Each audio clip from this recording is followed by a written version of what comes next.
welcome back to My Own Worst Enemy, another unboxing, and this one's going to be Champion Hill, May 16th, 1863, The Road to Vicksburg. I acquired this game not too long ago. It is a used copy. I bought it on eBay at a reasonable price. I have actually not opened this yet. I unpacked it, set it aside, and Armchair Dragoons has an unboxing day. They asked me to do this unboxing, so we're going to take a look inside and see what's in it. But the reason why I went looking for this game was I've been doing some research lately on my mother's side family's history and discovered that my great-great-grandfather actually fought at this battle. He was fighting for the Confederates in the 40th Georgia Infantry Regiment. So he was one of the ones that was on, I believe, the left flank. Basically got chased off by the Union troops there. And some of the accounts I've read on that, they were accused of cowardice and running away pretty quick. But I gotta say, if I were fighting against the massive troops that Grant poured into that battle, especially on that flank, I probably would have run too. But he did go on to surrender at Vicksburg. So he did surrender, signed I got a little copy of the signed slip that he had signed there saying he would not fight for the Confederacy and swear allegiance to the Union and all that. But apparently he did go on to fight some more and ended up getting, I believe, wounded in Atlanta, got shot in the hip and broke a leg, as I understand it, and contracted typhoid fever and all that kind of stuff. So not a very pleasant experience, I'm sure. But anyway, I thought it would be interesting to find a game that covered that battle, this battle, Champion Hill, and I discovered there's not really a whole lot out there on this battle. I did find this one. It looked interesting, so I thought I'd give it a try. Now, I will say that after I ordered this thing and it arrived,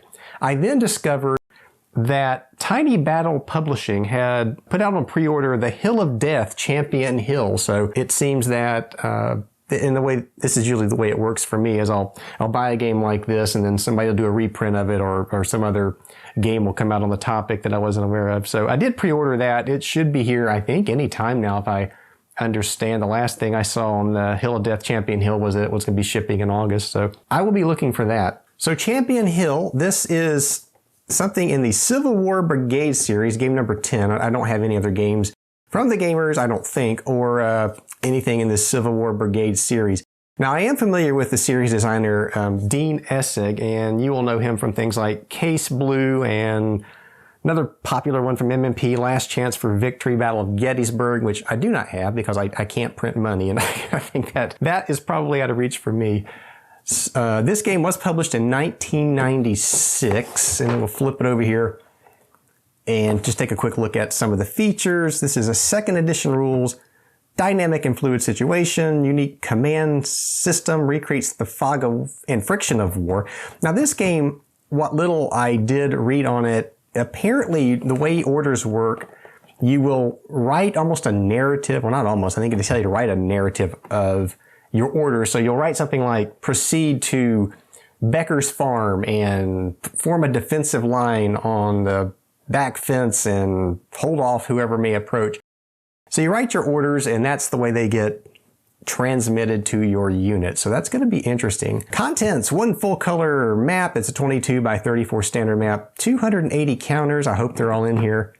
You get the series rules, the game rules specific to this game, 5 major scenarios, and 2 dice. Now, whether or not that's all in here, I don't know. We're going to find out together.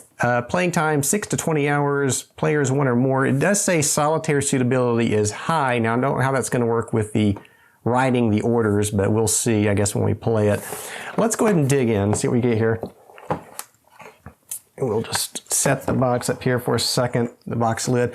So already I see counters and Ziplocs. Now that's, I think they're sorted by Union and Confederate. So let's just take a quick look in here. We'll grab the Union counters first. I'm hoping they're all here. Now, normally what I do when I get a game like this that I've ordered and it's used, I will go to Board Game Geek, and they usually have an image of all the counters in the game, and I'll actually set these up and compare to make sure they're all there. And if they're not all there, I'll just end up making one myself. These counters feel really thick and sturdy almost. They're no bend whatsoever. They're like half-inch counters.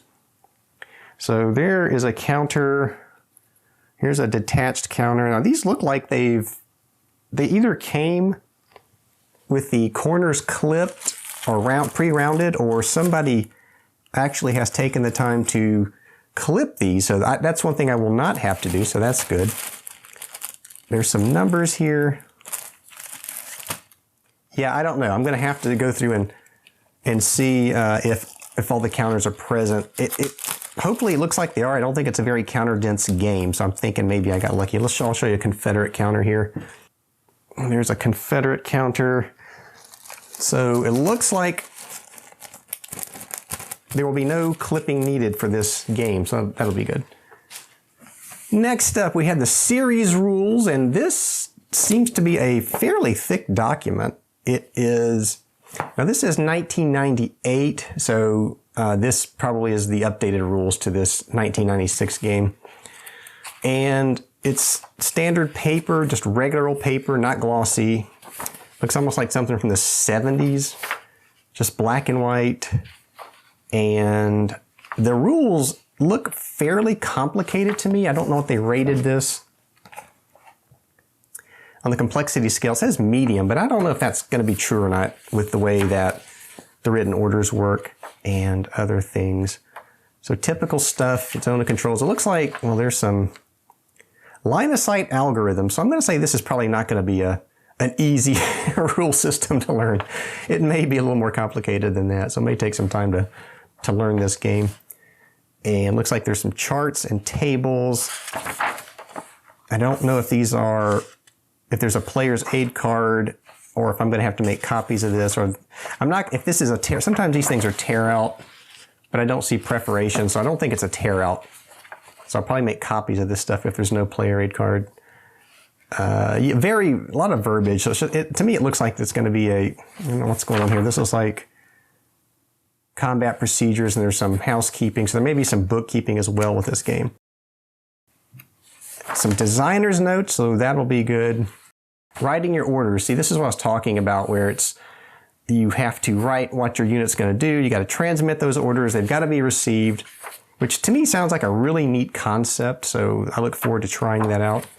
So that is the series rules. And we will go in and look now at the specific rules for the Battle in this series, Champion Hill rules. Again, it's probably half the size of the series rules. And these are, well, it's falling apart, I think, or no, maybe it's just, looks like it was never actually stapled together, which is interesting. I don't know if that's intentional or not. And it looks like it's just a series of sheets that you're supposed to use while you play the game. Again, I'll make copies of these. I won't actually use these to write on. So that's all this is. It's basically just some sheets you can use in the battle for record keeping. And they give you quite a few. So really the rules for the, these are all those sheets. So it looks like the rules really aren't that many. The specific rules to Champion Hill aren't that many, I should say. Counter, manifest, and order of battle. That's kind of neat. Further reading information.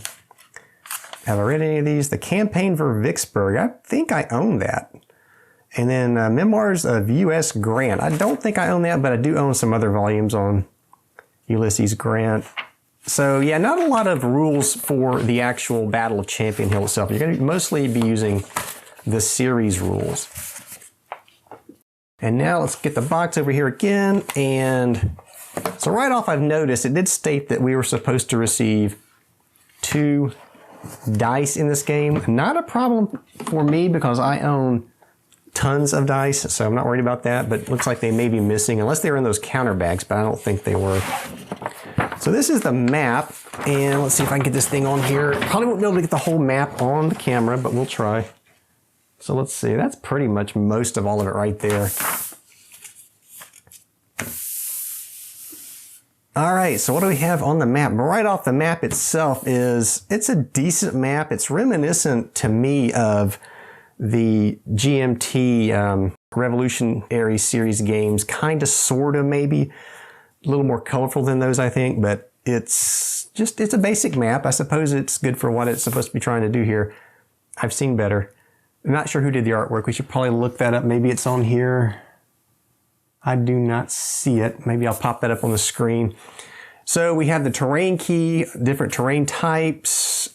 I was looking for something that will tell me what these different colored hexes mean, but I don't see that on here, which is interesting. It may be in the book. It's an elevation guide. That's what it is. So the elevations are these colored hexes, and I guess that's where those line of sight calculations we saw come into play. Looks like there is a time track here that you can count the turns in. There's Union casualties and Confederate casualties.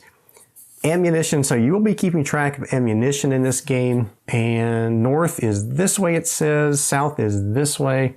Not a bad looking map. Baker's Creek down here. Decent looking map. I think that is it, other than looks like I'm missing some dice, but like I said, I'm not going to worry about that. I actually have Civil War D6s, and I'm assuming these use D6s. I'll have to look and see, but I'm pretty sure that's the case. So that is it. Just wanted to do a quick unboxing of Champion Hill, and I will do an unboxing of Herman Luttman's game, Hill of Death, when it comes out. So I pre-ordered it, and you'll be seeing another Champion Hill game unboxing because that looks really interesting to me. The game designer for this game is Ken Jacobson, and I don't see who did the artwork. Let's grab we'll grab the rule book real quick and see if it's in that. Just curious to see who did the artwork on that map. So I'm trying to do a better job of calling out the people who did that, but I don't see it. So like I said, I'll dig a little deeper. Maybe I can find it and throw it up on the screen for you guys. And one last quick look in the Ziplocs for those dice, and I don't see it, but no big deal. I will sort those out. And I believe also, speaking of sorting out, if we grab all the stuff that came in this box and the counter, so they will not go back in. It looks to me like I can get a counter tray in there. So let's see if I can grab one real quick off screen. This is it's like an Aegis counter tray, so that's not gonna fit. So maybe I can't get a counter tray. Let's see if I can grab a GMT counter tray. I think those are a little bit narrower than the Aegis trays. So let's grab one real quick. Here we go. And yeah, so I'm pretty sure that I'll be able to get a counter tray in here. So that is definitely a bonus. So there you have it, Champion Hill. Look forward to giving this one a try, as well as Hill of Death whenever it arrives. And as always, if you like the video, please go down and hit that like button, subscribe if you haven't, and I will see you back here next time. Thank you for watching.